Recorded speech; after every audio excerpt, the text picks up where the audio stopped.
চলমান সংঘাত সামরিক উত্তেজনার মধ্যে পবিত্র মহরম মাসের প্রস্তুতিতে ব্যস্ত ইরানিরা। হিজরি বছরের প্রথম মাস মহরম শিয়া মুসলিমদের কাছে বিশেষভাবে তাৎপর্যপূর্ণ। মহানবী হযরত মুহাম্মদ সাল্লাল্লাহু আলাইহি সাল্লামের দৌহিত্র ইমাম হোসেন রাদিয়াল্লাহু আনহু এর কারবালার প্রান্তরে শাহাদতের স্মরণে এই মাস জুড়ে পালন করা হয় শোকানুষ্ঠান।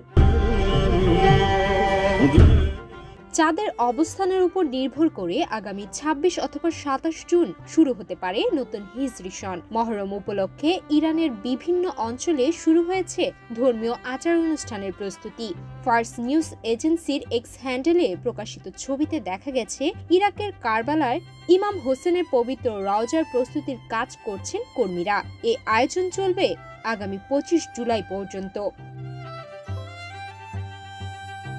প্রতি বছর মহরম মাস উপলক্ষে হাজার হাজার ইরানি তীর্থযাত্রী কারবালায় ইমাম হোসেনের রওজা জিয়ারতের উদ্দেশ্যে যাত্রা করেন। এছাড়া ইরানের বিভিন্ন শিয়া মসজিদ, ইমামবাড়া এবং ধর্মীয় কেন্দ্রগুলোতে আয়োজন করা হয় তাজিয়া মিছিল, মাতাম, মজলিস সহ নানা ধর্মীয় অনুষ্ঠান।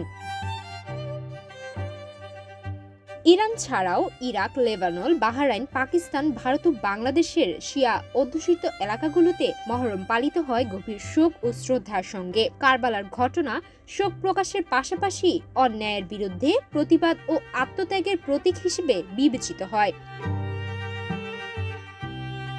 এদিকে ইরান যখন ধর্মীয় আহ্বায়ে মহরমের প্রস্তুতিতে ব্যস্ত, তখন ১১ দিন ধরে দেশটির ওপর বিমান হামলা চালিয়ে যাচ্ছে ইসরায়েল। এমনকি ২১ জুন শনিবার যুক্তরাষ্ট্রও হামলার অংশ নেয়। নাতানাজ, ফোর্দোস ও ইস্পাহানের গুরুত্বপূর্ণ পারমাণবিক কেন্দ্রে বাংকার বাস্টার বোমা হামলা চালিয়েছে তারা। ইসরায়েলের হামলার প্রথম দিনেই ইরান হারিয়েছে কয়েকজন শীর্ষ সামরিক কর্মকর্তা ও পরমাণু বিজ্ঞানীকে। প্রাণনাশের শঙ্কায় রাজধানী তেহরানে বাংকারে আশ্রয় নিয়েছে দেশটির সর্বোচ্চ নেতা আয়াতুল্লাহ আলী খামেনি। যুদ্ধ ও ধর্মীয় আচার অনুষ্ঠানের এই দৈত্য বাস্তবতায় দাঁড়িয়ে ইরানের নাগরিকরা মহরম মাসকে সামনে রেখে তাদের ঐতিহ্যবাহী ধর্মীয় রীতিনীতিগুলো ধরে রাখার চেষ্টা করছেন। সুমায়া মিতু, বাংলাদেশ প্রতিদিন।